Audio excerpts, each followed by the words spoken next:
Hai guys, selamat datang kembali di channel Indonesia Belajar. Video ini adalah video ke-22 dari video berseri atau playlist bertema tips dan triks Python Pandas.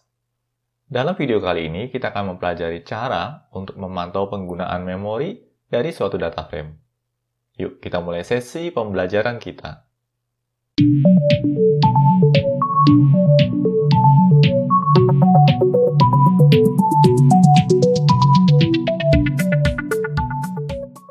Oke, karena ini adalah tips and tricks yang ke-22, maka kita akan langsung saja melompat ke slide yang ke-22.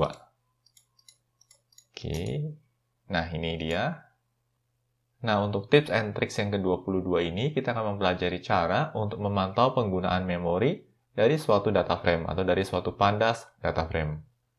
Nah, di sini pertama-tama kita import dulu modul pandasnya, ya. Di sini kita import pandas sebagai PD. Dan versi pandas yang kami gunakan saat ini adalah 1.0.3. Lalu selanjutnya di sini kita akan membentuk dua buah data frame. Data frame yang pertama ini diambil atau mengadopsi Titanic dataset. Dan data frame yang kedua ini akan mengadopsi Iris dataset. Nah, bagi kalian yang secara rutin mengikuti sesi-sesi pembelajaran sebelumnya dalam playlist ini, tentunya kalian sudah tidak asing lagi dengan kedua dataset ini. Karena kedua dataset ini juga pernah kami gunakan pada sesi-sesi pembelajaran sebelumnya. Nah, di sini untuk Titanic dataset akan kita import sebagai Titanic data frame ya, dan kita simpan ke dalam df Titanic. Sedangkan iris datasetnya akan kita tampung ke dalam sebuah variabel yaitu df iris. Nah, di sini kita sudah memiliki dua buah data frame ya. Di sini kita panggil .head ya, karena kita hanya ingin menampilkan 5 data pertama saja. Oke. Lalu berikutnya kita akan coba melihat ya penggunaan memori dari kedua data frame ini dan akan kita bandingkan. Nah, caranya adalah kita bisa panggil saja .info, lalu kita melewatkan parameter memory underscore usage dan kita beri nilai deep di sini. Nah, di sini parameter memory usage kita beri nilai deep karena kita benar-benar mau mengkalkulasi sampai dengan objek yang terakhir yang tertampung di dalam data frame tersebut atau data frame terkait. Nah, di sini kita akan coba eksekusi dulu untuk Titanic df ya. Di bagian ini bisa kita lihat ya, memory usage-nya atau penggunaan memorinya adalah 463 KB. Oke, kita scroll down di sini dan bisa kita lihat di sini untuk iris data frame penggunaan memorinya lebih kecil ya. Dalam hal ini hanya 16,3 KB saja. Nah, ini terkait dengan penggunaan memori di tingkat data frame.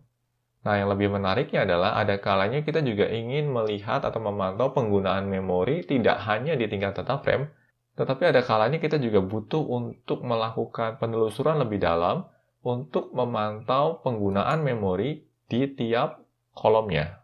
Nah, untuk memenuhi kebutuhan tersebut, maka cara yang bisa kita lakukan adalah kita menggunakan metode memory usage ya, atau memory underscore usage. Lalu untuk parameter deep-nya kita beri nilai true. Nah, sebagai contoh di sini ya, df underscore Titanic memory underscore usage deep true ya. Kita akan coba eksekusi script kita di sini. Nah, ini dia hasilnya. Di sini bisa kita lihat ya penggunaan memori untuk setiap kolomnya. Di sini untuk kolom P-class ya total penggunaan memorinya adalah 10.472. Oh ya guys, satuan yang digunakan di sini adalah satuan byte. Ya, berarti di sini 10.472 byte. Oke, sedangkan untuk tiket ya 83.502 byte. Nah, ini adalah hasil pemantauan untuk df Titanic. Selanjutnya kita akan coba untuk df iris. Dan ini adalah hasil pemantauan terkait memory usage atau penggunaan memori untuk df iris di tiap kolomnya. Demikian tips untuk melakukan pemantauan penggunaan memori dari suatu data frame, bahkan sampai ke tingkat kolom dari suatu data frame-nya. Semoga tips ini dapat bermanfaat dalam meningkatkan efektivitas dan efisiensi kita sewaktu bekerja dengan Python Pandas. Pastikan juga untuk terus mengikuti tips dan trik lainnya di channel ini. Bila mana ada pertanyaan ataupun masukan terkait materi yang disampaikan dalam video pembelajaran ini, kalian dapat menuliskannya pada kolom komentar di bawah ini. Kami akan selalu berusaha untuk menanggapi setiap pertanyaan dan masukan yang kalian sampaikan.